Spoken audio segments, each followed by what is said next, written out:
Kendra Daniels, 29 years old, and last June, on my wedding day, my own mother grabbed the microphone in front of 200 guests and said something I will never be able to unhear. She told them I was a liar. She told them I trapped my husband. She said everything about me, everything they thought they knew, was a lie. 200 people went silent. My bouquet was still in my hand. My mascara wasn't even smudged yet. But inside, I was falling apart. What my mother didn't know was that my husband had spent 6 months quietly investigating her. And what he found, forged documents, stolen savings, recorded confessions, would shatter a decade of lies in under 5 minutes. 6 people walked out of that reception in tears. Not for my mother, for themselves. Because they realized they'd been her victims too. Before I tell you everything, please take a moment to like and subscribe. But only if this story truly speaks to you. And I'd love to know, where are you watching from right now, and what time is it there? Drop it in the comments. Now let me take you back 3 years. To the night I first realized something in my family was very, very wrong. I grew up believing I was bad with money, not because anyone showed me a spreadsheet or pointed to a bank statement, just because my mother said so, over and over. Since I was old enough to hold a dollar bill, Judith Hale controlled every cent that touched our household. Allowance? She held it. Birthday money from relatives? I'll put it somewhere safe for you, baby. Summer job paychecks at 16? Give them to me, you'll just waste it. And I believed her. I believed her the way you believe the sky is blue, without question, without proof, without even thinking to ask why. When I was 17, my grandfather Harold Morrow passed away. He was a retired carpenter. Quiet man. Smelled like cedar and black coffee. He used to call me Kendra girl and slip me $10 bills when mom wasn't looking. After his funeral, I asked my mother if grandpa had left anything for me or my sister Sloane. She didn't hesitate. Not even a blink. He barely left enough to cover the funeral costs, Kendra. You know he wasn't a wealthy man. I never saw a will. I never asked again. At 22, I moved out. Rented a studio apartment the size of a parking spot. Started freelancing as a graphic designer. I worked 12-hour days. I tracked every penny in a notebook, literally a paper notebook, because I was so afraid of my own spending. And still, every month my bank account made no sense. Money would appear, then vanish. Deposits I didn't recognize, withdrawals I couldn't explain. I'd call the bank, get transferred 3 times, then give up. I told myself what my mother had always told me. You're just not good with money, Kendra. I was 29 years old before I learned the truth. I wasn't bad with money. Someone was taking it. Here's how my mother operated. If I asked a question, any question about money, about decisions, about why things felt unfair, she didn't answer it. She cried, every single time. After everything I sacrificed as a single mother, you're accusing me? That sentence could end any conversation. It was her skeleton key. One turn, and every door slammed shut. My parents divorced when I was 8. Dad moved to Oregon. Calls got shorter then stopped. Judith became the center of gravity in our house, and she liked it that way. She told the relatives I was difficult. She told her church friends I was ungrateful. She told our neighbor Mrs. Patterson that I once stole $40 from her purse. I was 11. I didn't steal anything, but Mrs. Patterson still looks at me sideways to this day. Meanwhile, my little sister Sloane got a different version of motherhood. Mom paid her college tuition, bought her a used Honda Civic for her 20th birthday, took her shopping for interview clothes when she started applying to grad schools. When I asked why I didn't get the same help, Judith had her answer ready. Sloane is responsible, you're not. I swallowed it, year after year. I swallowed it like medicine I thought I deserved. Then, about 3 months before I met Marcus, Sloane sent me a text. Late at night. Out of nowhere. Hey, did Mom ever mention Grandpa's trust to you? Something feels off with my tuition account. I stared at that message for a long time. My thumb hovered over the keyboard. I closed the app, set my phone down, went to bed. I wasn't ready. Not yet. But 3 months later, I met someone who made me realize I'd been ready all along. I just needed someone to believe me first. I met Marcus Reed on a Tuesday. He was sitting in a corner booth at a cafe downtown, laptop open, papers spread across the table like a crime scene. I was there to meet a client who never showed up. I ordered a coffee, sat 2 booths away, and tried not to stare at the man who was frowning at a spreadsheet like it personally offended him. He caught me looking, smiled, said, "Sorry about the mess, numbers don't like to behave." I laughed. He asked if I wanted to sit closer so he didn't have to shout. I did. That was it. No fireworks, no grand gesture, just a man with kind eyes and a very organized laptop bag. Marcus was 32, a forensic accountant at an independent auditing firm. His job, as he explained it over our 3rd date, was to follow money that doesn't want to be found. I thought that was interesting. I didn't think it would matter. As weeks turned into months, Marcus started noticing things about me that nobody else ever had. "You budget everything, Kendra. Every grocery run, every utility bill. You've got it mapped to the cent. So? So you keep telling me you're bad with money. That doesn't match." I shrugged. "Maybe I'm just compensating." He set his fork down, looked at me the way he looked at those spreadsheets, careful, patient, like the answer was there if he just kept reading. "You haven't bought yourself new shoes in 2 years. Your winter coat has a broken zipper. You eat rice 4 nights a week." He paused. "That's not bad with money, Kendra. That's someone who never has enough. And I don't understand why." I changed the subject, talked about a design project. He let me. But the look in his eyes didn't go away. He saw something that didn't add up. And Marcus was the kind of man who couldn't leave a number out of place. The first time Marcus met my mother, she wore her best smile. It was a Sunday dinner at Judith's house. She'd cooked pot roast, set the good china, even lit candles. "I just want to make a nice impression," she told me on the phone that morning. The first hour went fine.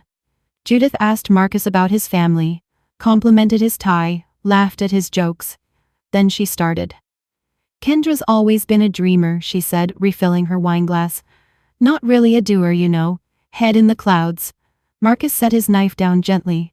"Actually, she built her freelance business from scratch. That takes real discipline." Judith's smile stayed, but something behind her eyes went cold, like a door closing. "Well, a mother sees things a partner doesn't." "I'm sure," Marcus said.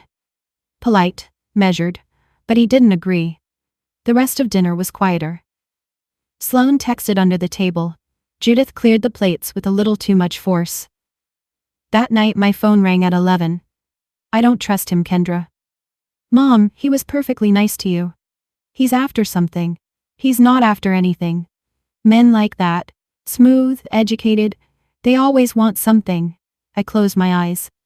"Mom, please, I love him." Silence. A long one. Then very softly, "You'll see." She hung up. In the car the next morning, Marcus said something that stuck with me. "Your mom asked me what I do 3 times last night. She's just curious." "Maybe. But every time I said forensic accounting, she changed the subject, like the words made her uncomfortable." I told him he was overthinking it. He nodded. Didn't push. Looking back, that dinner was the night everything shifted. Not for me. For my mother. She saw Marcus clearly. And she was afraid. Because for the first time, someone in my life knew how to follow the money. My mother didn't waste time. Within a week of that dinner, Judith launched a quiet campaign, phone call by phone call, text by text, to turn everyone around me against Marcus. She called my Aunt Colleen first. I know because Colleen mentioned it at a family barbecue, trying to sound casual. "Your mom says Marcus is pretty controlling, huh?" "He's not controlling, Aunt Colleen. She said he monitors your spending. He's an accountant, he monitors everyone's spending, it's literally his job." Colleen shrugged, but the seed was planted. Then Judith went to Sloane. "Your sister's pulling away from this family," she told her over lunch. "That man is isolating her," Sloane told me later. She wasn't sure what to believe. And then came the texts. Directly to me.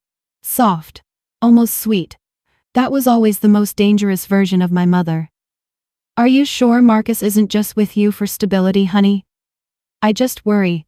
You've never been good at reading people." "A mother knows, Kendra. I can see things you can't." I finally called her. Why are you doing this, Mom? I'm protecting you. That's what mothers do. It doesn't feel like protection. A beat of silence. That's because you've never known what's good for you.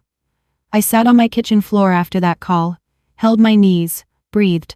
Part of me wanted to scream, part of me wanted to apologize, and that part scared me the most, because it meant her voice was still louder than mine inside my own head. That night I looked at Marcus across the dinner table. He was reading. Quiet. Steady. I hear you, Mom, I whispered to no one, but I get to decide what's good for me now. I just didn't know yet how much that decision would cost. Marcus proposed on a Saturday in October. He took me back to the cafe where we met. Same corner booth, same terrible fluorescent lighting. He'd hidden the ring in a book he'd been pretending to read, some old hardcover about tax law. When he opened it to the hollowed-out center, I laughed so hard I cried. Is that a yes? He asked. It's a yes. He slid the ring on my finger, and for about 45 seconds, the world was perfect. Then I called my mother. Mom, Marcus proposed. I said yes. Silence. 10 full seconds, I counted. I hope you know what you're doing. No congratulations, no squeal, no, oh honey, I'm so happy for you. Just that. Cold, measured, like a warning. I hung up and told myself it was just shock. She'd come around. 2 days later, I got a letter from my bank. It said a savings account under my name had been closed, per the request of the joint account holder. Remaining balance, 0. I called the bank immediately. I didn't request this, I didn't even know this account existed. The representative paused, typed something. Ma'am, this account was opened when you were 17. The co-signer is Judith Hale. My stomach dropped. 17? Yes, ma'am. August 2013. August 2013. The month my grandfather died. What was the balance before it was closed? More typing. I'm not able to disclose the full history over the phone, but the closing balance was withdrawn in a single transaction 3 days ago. 3 days ago. The day after I told my mother I was getting married, I set the phone down. My hands were shaking. 17. That was the year Grandpa Harold died. The year my mother told me he didn't leave much. How long had this been going on? That night, I sat across from Marcus at our kitchen table and told him everything. The bank letter. The joint account I didn't know about. The timing, 3 days after the engagement. August 2013. Marcus didn't shout. He didn't slam the table. He didn't even look surprised, exactly. He looked like a man who'd been waiting for a puzzle piece to fall, and it just had. Can I see your bank statements? He said. All of them. I hesitated. Not because I didn't trust him, but because some part of me, the part my mother built, was still whispering that I'd done something wrong, that this was my fault somehow. All of them, he repeated, gently, like he was talking to someone standing at the edge of a cliff. I pulled out my laptop, gave him everything, every login, every statement, every piece of my financial life. Marcus worked until 3 in the morning. I fell asleep on the couch. When I woke up, he was still at the table, but his face was different, harder. Kendra. What? There are at least 4 accounts linked to your social security number that you didn't open. 4? And they've all been systematically drained over the past 12 years. 12 years, since I was 17, since Grandpa Harold died. I felt nauseous. Not about the money, about the math. 12 years of lies, 12 years of, you're just bad with money, Kendra. 12 years of eating rice 4 nights a week while my mother was draining accounts I didn't even know existed. What do you want to do? Marcus asked. I stared at the table, at the numbers on his screen, at the man who'd sat up all night to find the truth because I mattered enough to him. Find everything, I said. That night, Marcus began building a case. He didn't know yet that what he'd find would be worse than either of us imagined. Marcus started with Grandpa Harold. If there were accounts opened in your name when you were 17, he told me, there's probably a triggering event, an inheritance, a trust, something that created the money in the first place. He searched public probate records first, found Harold Morrow's name in the county filing system. Then he tracked down Grandpa's attorney, a retired man named Donald Fletcher, living in a small house outside of town, still sharp at 74. Mr. Fletcher remembered Harold clearly. Good man. Came to me in 2012, about a year before he passed.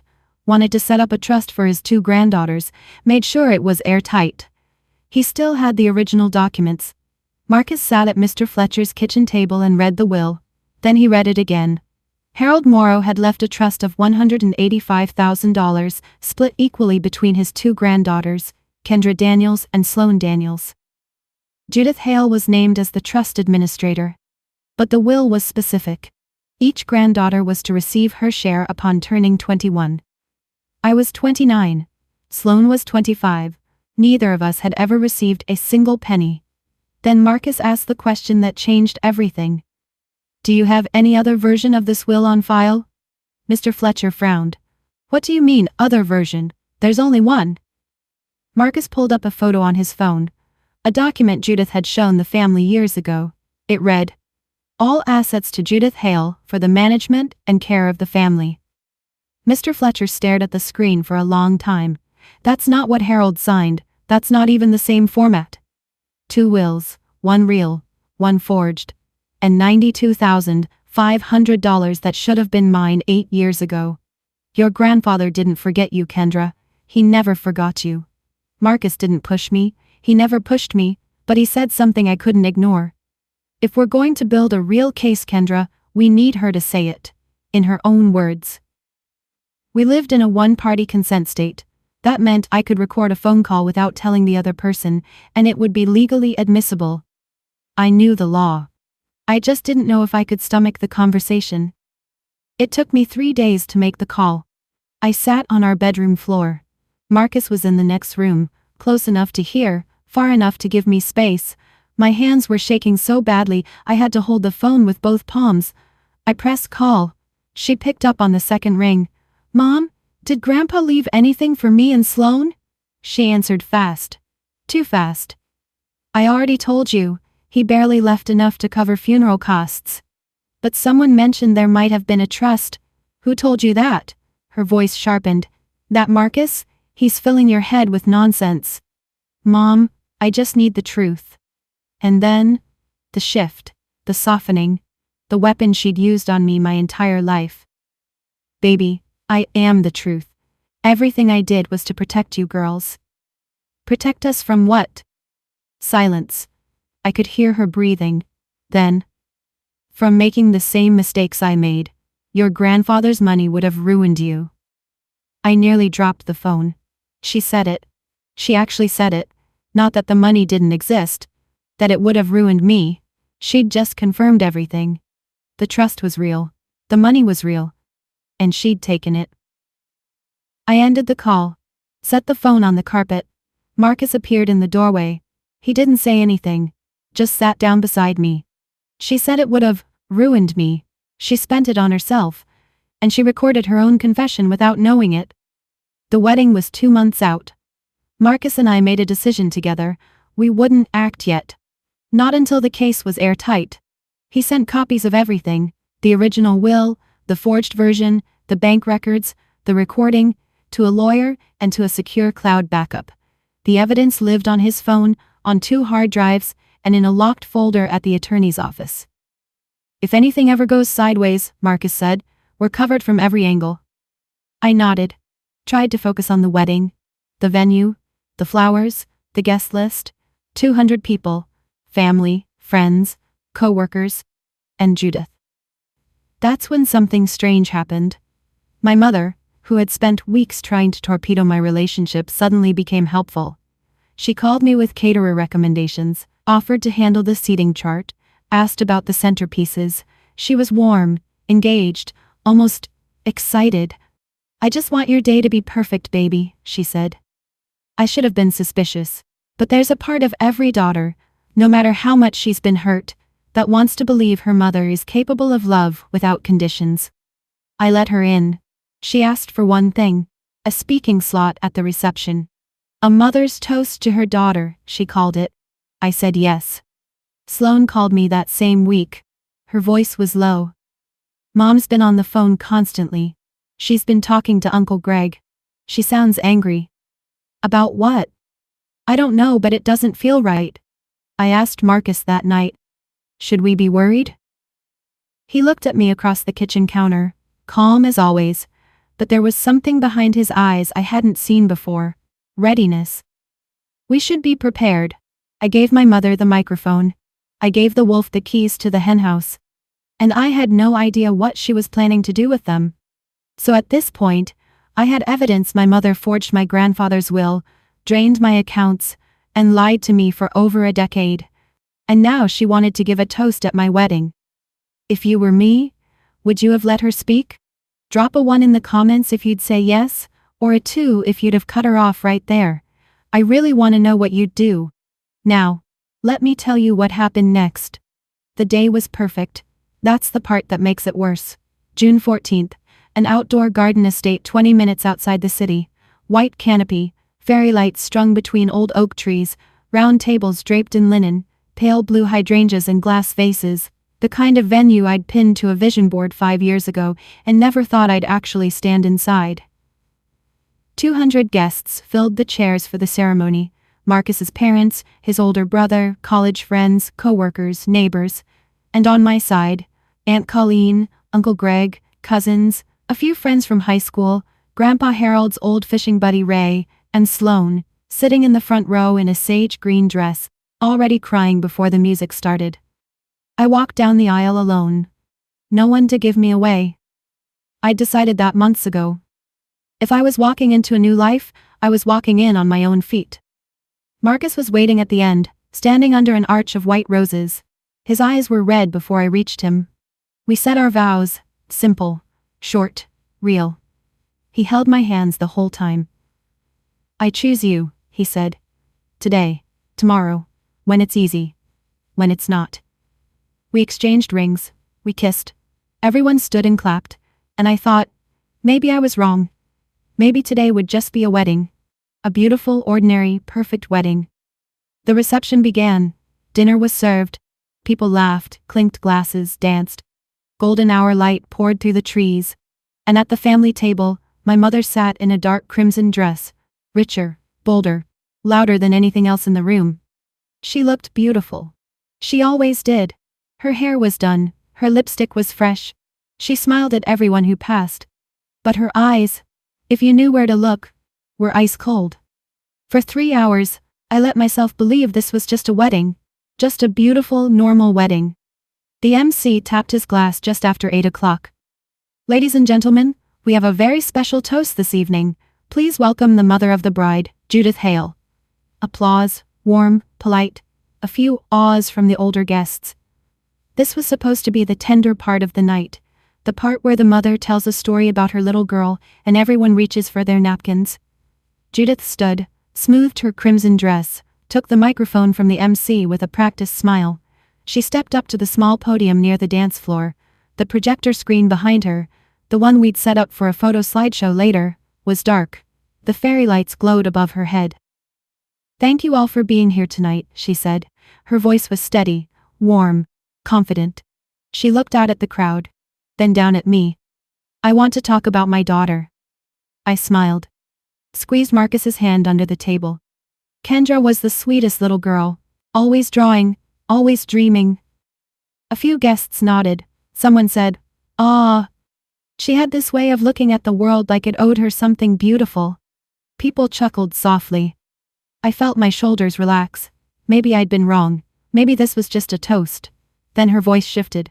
Just slightly, a half-tone lower, slower. But there are things about my daughter that none of you know. The chuckles stopped. I sat up straighter. Beside me, Marcus's hand tightened around mine. Judith looked directly at me now, not at the crowd, at me. Things I've tried to tell her, things I've begged her to face. My chest locked. I couldn't breathe. Sloane, at the family table, slowly reached for her phone, placed its screen down on her lap, pressed record. And then my mother said the words that split my wedding in half. I want everyone here to know, my mother said, her voice ringing clear across 200 silent faces, that my daughter trapped this man. The word trapped hit the room like a slap. No one moved. She has been lying about who she is. A spoon clattered against a plate somewhere behind me. Someone inhaled sharply. I couldn't tell who. The whole room had turned into a single, suffocating wall of eyes. Kendra has been hiding debts, hiding her past, hiding who she really is, from Marcus, and from all of you. My fingers went numb around my napkin. I could feel the fairy lights above me, the soft June air, the smell of hydrangeas. And none of it felt real anymore. I tried to stop this wedding. Judith pressed her hand to her chest, the gesture she'd perfected over decades. I begged her to come clean. She refused. A murmur rolled through the tables. Marcus's mother put her hand over her mouth. His father leaned forward, jaw tight. So I'm doing it for her. Judith looked at the crowd now, not at me, at them. Because that's what a mother does. She set the microphone on the podium, stepped down, walked back to her chair with the posture of someone who had just delivered a eulogy. Solemn, righteous, untouchable. She sat, smoothed her dress, took a sip of water. 200 people stared at me. The bride, in white, sitting next to a groom who was supposed to be the victim of my trap. I couldn't speak, I couldn't stand, I couldn't even cry. Under the table Sloane's phone was still recording, and beside me, Marcus hadn't let go of my hand, not once. He leaned close, so close only I could hear. Do you trust me? I looked at him. My husband, my partner, the man who'd spent 6 months preparing for a moment he prayed would never come. I nodded. Marcus squeezed my hand one last time, then he let go. He stood slowly, adjusted his jacket, buttoned the single button with the same calm precision he used for everything, spreadsheets, grocery lists, promises. The room watched him, 200 people who didn't know what to believe. He walked to the podium, no rush, no trembling. His shoes clicked against the wooden dance floor in the silence. Judith looked up from her water glass. For the first time, something flickered behind her eyes, something she wasn't fast enough to hide. Marcus picked up the microphone, held it like a man who'd never used one before and didn't particularly want to now. I appreciate Judith's concern. His voice was even, not cold, not angry, just level. The way a bridge is level, built to hold weight. She's right about one thing, there are things many of you don't know. He reached into his inside jacket pocket, pulled out his phone. But the person who's been lying, it's not Kendra. He looked at my mother. Actually, Judith, I have something about your family. Judith's mouth opened, then closed. You see, I'm a forensic accountant. It's my job to follow money that doesn't want to be found. 6 months ago, Kendra and I discovered something in her financial records that didn't make sense, so I started looking. He unlocked the phone, held it up.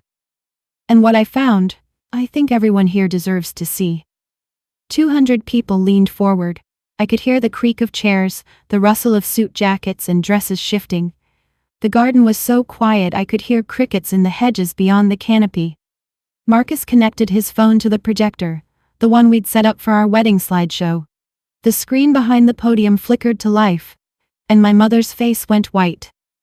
2 documents appeared side by side on the screen. This, Marcus said, pointing to the left, is the original last will and testament of Harold Morrow, filed in 2012 with his personal attorney, Donald Fletcher. Notarized, witnessed, legally binding. He let the room read it.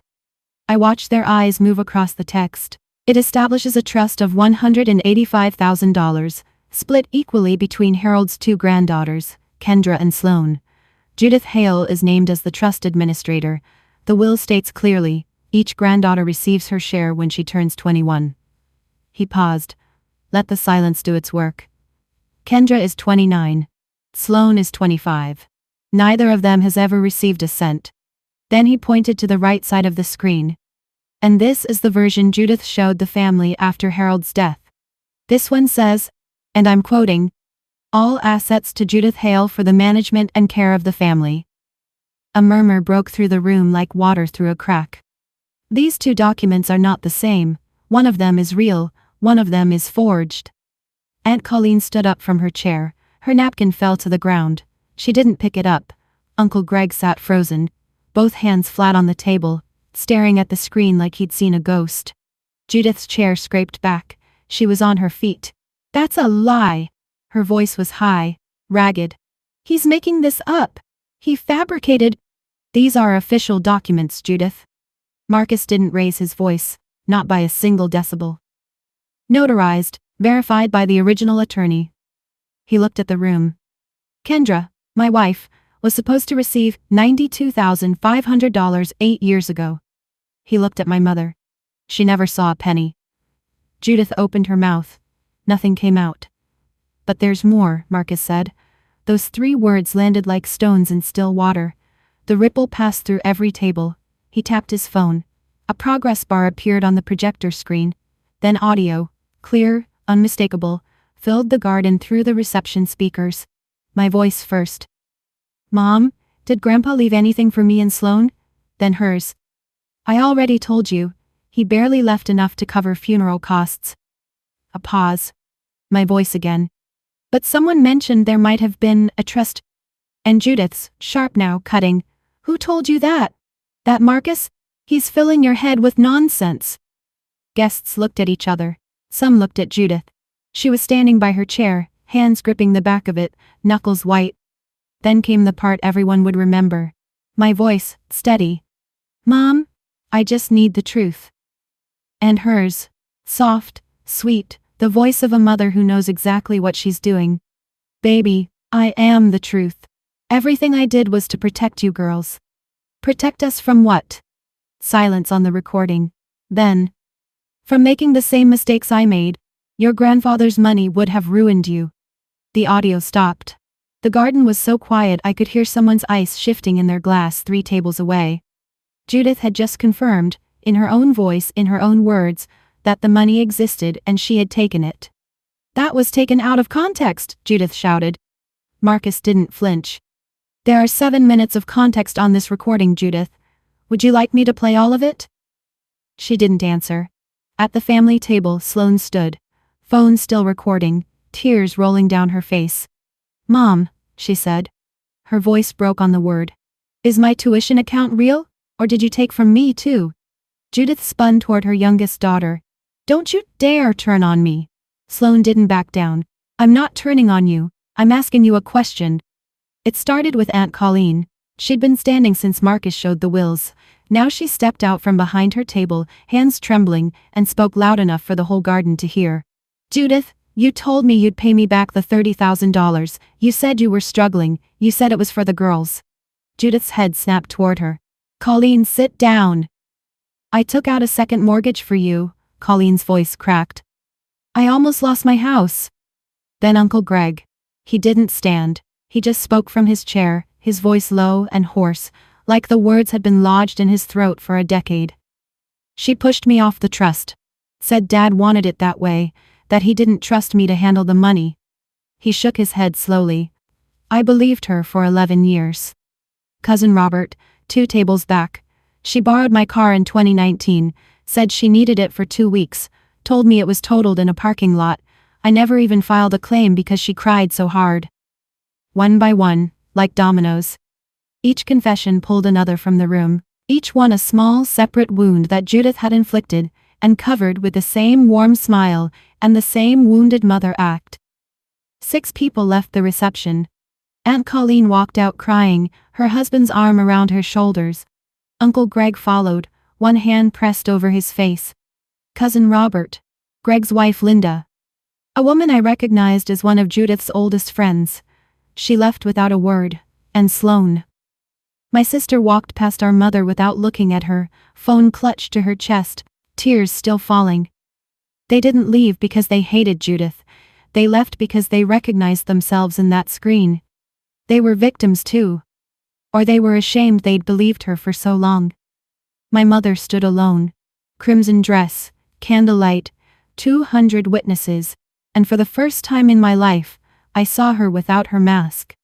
If you've ever discovered that someone you trusted, someone in your own family, had been lying to you for years, I want you to know something. You're not alone. And this story isn't finished yet. If you're feeling something right now, tell me in the comments. What would you say to Judith? And if you haven't already, please hit that subscribe button. The turning point is coming. Let me tell you what happened after the wedding. I don't remember deciding to stand. My body just did it. The chair slid back, my dress rustled against the tablecloth. Marcus's hand brushed my arm, not to stop me, just to let me know he was there. I walked toward my mother. Slowly. Past the tables of guests who didn't know whether to watch or look away. Past the projector screen still glowing with two wills, one real, one fake. Past the speakers that still held the echo of her own voice. I stopped 3 feet from her. "Mom!" She looked up at me. Her eyes were wild, not with guilt, not with regret, but with the frantic, cornered look of someone who has run out of moves. "Kendra, you don't understand." "I do understand." My voice was steady. "I don't know how. For the first time, I really do. You said I was bad with money. I wasn't. You were taking it." She opened her mouth. "You said Grandpa didn't leave us anything. He did. And you stole it." "I was trying to." "You said Marcus was after something. He was after the truth." Judith's chin quivered. "Everything I did was for this family." "No, Mom, everything you did was for control." I took a breath, the deepest one I'd taken all night. "I'm not going to scream at you. I'm not going to make a scene. I'm going to do something you never expected." She stared at me. "I'm going to walk away, and I'm going to let the truth speak for itself." I turned around, walked back to my table, sat down next to my husband, picked up my glass of water and took a sip. My hands didn't shake. "You raised me to be quiet," I said, not turning around. Loud enough for the room to hear. "You didn't raise me to be stupid." No one applauded. No one needed to. The silence said everything. The week after the wedding, Marcus and I sat in a law office on the 4th floor of a building downtown. The attorney's name was Patricia Sinclair, silver hair, reading glasses on a chain around her neck. 22 years specializing in estate fraud and financial exploitation. She didn't do small talk. She opened the folder Marcus had prepared, put on her glasses, and started reading. We sat in silence for 11 minutes. I counted the ticks on the wall clock, then she closed the folder. "You have a very strong case," Marcus nodded. "We know. The forged will alone could be grounds for criminal referral. Combined with the bank records, the unauthorized accounts, and the recorded admission, this is textbook financial exploitation." She looked at me. "What outcome are you hoping for?" I'd thought about that question for weeks. Revenge? No. Prison? No. I just wanted what was mine, and I wanted it to stop. I want the money returned, mine and my sister's, and I want her removed from any legal authority over our finances, permanently. Patricia nodded. "We'll file a civil suit for recovery of the misappropriated trust funds. I'd also recommend filing a report with Adult Protective Services regarding the financial exploitation." I flinched at the word exploitation. It felt too big, too clinical. But Marcus put his hand on my knee under the desk, and I understood. It was the right word. It had always been the right word. "We're not pressing criminal charges right now," Marcus said. "We're giving her the chance to make this right through the civil process." Patricia raised an eyebrow. "That's generous." I looked at the folder. At 12 years of lies, pressed flat between manila covers. "This isn't revenge," I said. "This is accountability." Patricia almost smiled. Almost. "Then let's get started." Judith fought back. Of course she did. Within 10 days she'd hired her own attorney, a younger man with a shiny briefcase who clearly hadn't read the full file yet. Through him, Judith issued a statement calling Kendra and Sloan ungrateful children, attempting to commit elder abuse against a devoted single mother. It lasted about 72 hours. Her attorney reviewed Marcus's evidence package, the original will, the forged version, the bank records, the recorded phone call, the forensic accounting report. 3 days later, he called Judith into his office and told her what Patricia Sinclair had already told us. "Mrs. Hale, I strongly recommend you settle." Judith refused, fired him, tried to find another attorney. 2 declined after reviewing the case. Then the phone calls started. She called Aunt Colleen. Colleen didn't pick up. She called Uncle Greg. He answered once. "You need help, Judith. Real help. Not from me. From a professional." He hung up. She called Sloan 3 times. On the 4th, Sloan answered. "Mom, I love you, But I can't keep pretending everything is fine when it isn't. Sloan, please, you're all I have left. Then start by telling the truth, Mom, not your version, the actual truth. Judith hung up. I didn't hear any of these calls firsthand. Sloan told me about them later, over coffee, her hands wrapped around the mug like she was trying to hold herself together. What I did hear, from Marcus, who heard it from Patricia, was that Judith spent that first week alone in the house she'd bought with money that wasn't hers. She sat in the living room and looked at old photos. 4 people in a frame, her, me, Sloan, and Grandpa Harold at a 4th of July picnic. I don't know if she cried out of guilt or out of loss, but I know this. The people she'd lost weren't in the photo. They were the ones she'd driven away. The civil case took 4 months. It felt like 4 years. Patricia Sinclair was methodical. She filed the recovery suit, submitted Marcus's forensic accounting report, and presented the forged will alongside the authenticated original. The judge reviewed everything. Judith's third attorney, a court-appointed one after she'd burned through her savings trying to fight, didn't contest the evidence. He couldn't. There was nothing to contest. The ruling was straightforward. Judith Hale was ordered to return the full trust amount of $185,000, plus accrued interest, totaling approximately $214,000, to be divided equally between Kendra and Sloan Daniels. To pay, Judith had to sell the house she'd purchased 6 years ago, the house with the new kitchen, the paved driveway, the backyard she'd hosted Easter brunches in, the house that cost $280,000 and was paid for, in large part, with money stolen from her own daughters and her own father's dying wishes. It sold in 31 days. After the trust repayment and legal fees, Judith moved into a 1-bedroom apartment on the east side of town. No backyard, no driveway, no Easter brunches. Aunt Colleen filed a separate civil claim for the $30,000 Judith had borrowed and never returned. She won. The money came out of the remaining sale proceeds. Uncle Greg requested a formal audit of the trust's historical transactions. An additional $15,000 in unauthorized withdrawals was uncovered and added to the judgment. Judith was permanently removed from any fiduciary role involving family assets. And the church, Hillcrest Community Church, where Judith had served on the women's ministry board for 9 years, quietly asked her to step back for a season. Nobody used the word expelled. They didn't have to. The numbers didn't lie. And this time, neither did the court. Sloan never posted the video online.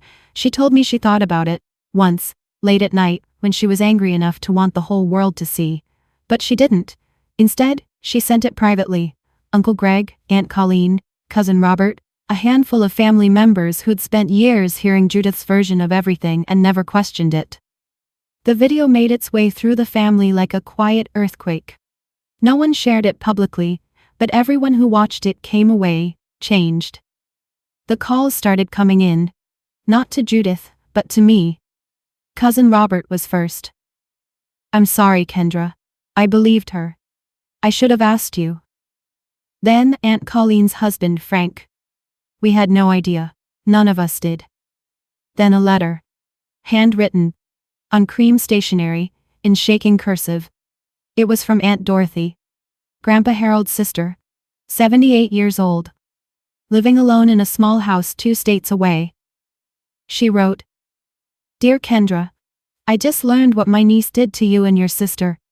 Harold would be so proud of you, sweetheart. He always said you had the strongest heart in the family. Don't you ever let anyone make you doubt that. Love, Aunt Dorothy. I read that letter at the kitchen table and cried so hard Marcus had to bring me tissues from the other room. Not because of the money, because someone who'd known my grandfather, who remembered him, saw me the way he did. But Aunt Dorothy's letter came with something else. A piece of information I hadn't expected.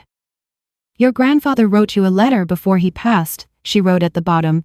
He gave it to Judith to deliver. Did you ever receive it? I hadn't. I never knew it existed. Marcus found it 3 weeks later, in a box in Judith's old house, discovered during the estate sale, sealed, undelivered, 12 years in a box.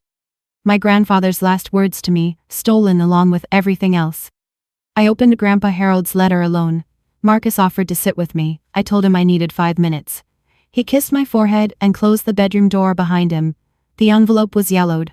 My name was written on the front in Grandpa's handwriting. Blocky, slanted, the penmanship of a man who'd spent 50 years holding a carpenter's pencil instead of a pen. Inside, 1 page, lined notebook paper. Kendra girl, you've got more heart than anyone I know. Don't let anyone tell you different. I set something aside for you and Sloan so you'd both have a good start. Your mama will take care of it until you're ready. I love you, sweetheart. Don't ever forget that. Grandpa H. I held that letter against my chest for a long time. 2 days later, I met Sloan at the cafe where I'd first met Marcus, same corner booth. She was already there when I arrived, both hands wrapped around a coffee she hadn't touched. I'm sorry I didn't see it sooner, she said. You were surviving too, Sloan. She told me you were jealous of me. That's why you were always distant. She told me you didn't want me around. We stared at each other. 2 sisters who'd grown up in the same house, under the same roof, with the same mother, and had been kept apart by design. She played us against each other, Sloan said quietly. The whole time. I know. Marcus called me, before the wedding, to personally invite me. Mom had told me you didn't want me there. I closed my eyes. Even now, months later, the layers kept unfolding. I want us to be real sisters, Sloan said, not whatever she made us. I reached across the table and took her hand. We already are. We sat there for an hour. We didn't solve everything, but we started, and starting was enough. 3 months after the wedding, a letter arrived. Judith's handwriting on the envelope, no return address. But I recognized the slant, the sharp J, the looping K of my name. I opened it at the kitchen table. Marcus was at work. I was alone, which felt right. It was short, 4 sentences. Kendra, you have destroyed this family. I hope you're proud of what you and that man have done. I will never forgive you. No apology, no acknowledgement, no truth. Just Judith, still rewriting the story, still casting herself as the victim, still refusing to look in the mirror. I sat with that letter for an hour.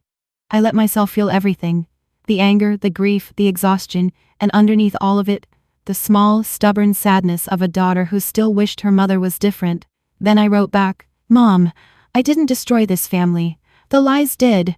I don't hate you. I probably never will. But I will not let you hurt me again. If you ever want to have a relationship with me, it starts with honesty. Real honesty. Not the kind where you rewrite the story to make yourself the hero. Until then, I need space, and I need you to respect that. I sealed it, stamped it, walked it to the mailbox. I didn't wait for a response. Marcus came home that evening and found me on the couch, staring at the ceiling. You okay? I will be. He sat down next to me, didn't ask questions, just sat. I looked around our apartment. Small, rented, nothing fancy. On the wall, our wedding photo. I'm smiling. Marcus is smiling. And in the corner of the frame, barely visible, Sloan is laughing in her sage green dress. 3 people who chose truth over comfort. That was enough. That was more than enough. Love without honesty isn't love, I said to no one in particular. It's just control with a nicer name. 6 months after the wedding. A Tuesday morning. October again. I'm sitting in my new studio. A small space above a bakery downtown. Rented with a piece of the money that was always supposed to be mine. There's a drafting table by the window, a second-hand bookshelf full of design books, a framed print of a cardinal that Marcus gave me, because Grandpa Harold used to say, cardinals were visitors from people who love you. Sloan comes by every Thursday now. We're learning how to be sisters without a filter between us. It's awkward sometimes. We don't agree on everything, but we show up. That's the part that matters. Marcus is still Marcus. Steady, quiet, still double-checks the grocery receipt every single time. Last week he caught a pricing error at the store, and I laughed until I couldn't breathe. Some things don't change, thank God. And Judith? Sloan tells me she started seeing a therapist. I don't know if it's real, or if it's another performance. I've decided it's not my job to find out. I spent 29 years trying to decode my mother. I'm done. I used to think strength meant keeping the peace. Saying yes when I meant no. Swallowing the truth to keep someone else comfortable. Now I know. Strength is standing in a room full of people and choosing honesty over comfort. Even when your voice shakes. Even when the person you're standing up to is the person who raised you. My mother gave me the worst gift anyone could give at a wedding. But my husband gave me the best one. The truth.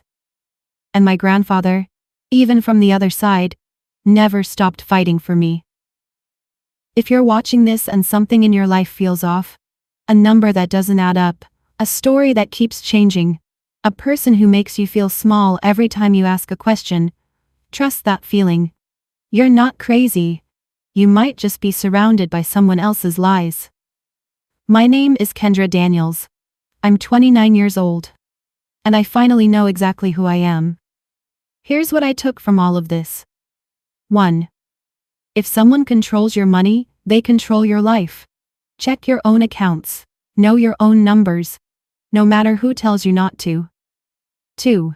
Silence isn't loyalty. Sometimes the most loving thing you can do is speak up. Even when everyone around you would rather you stay quiet. 3. The right partner won't just love you. They'll fight for the truth right alongside you. If this story meant something to you, please hit like and subscribe. It makes more of a difference than you know.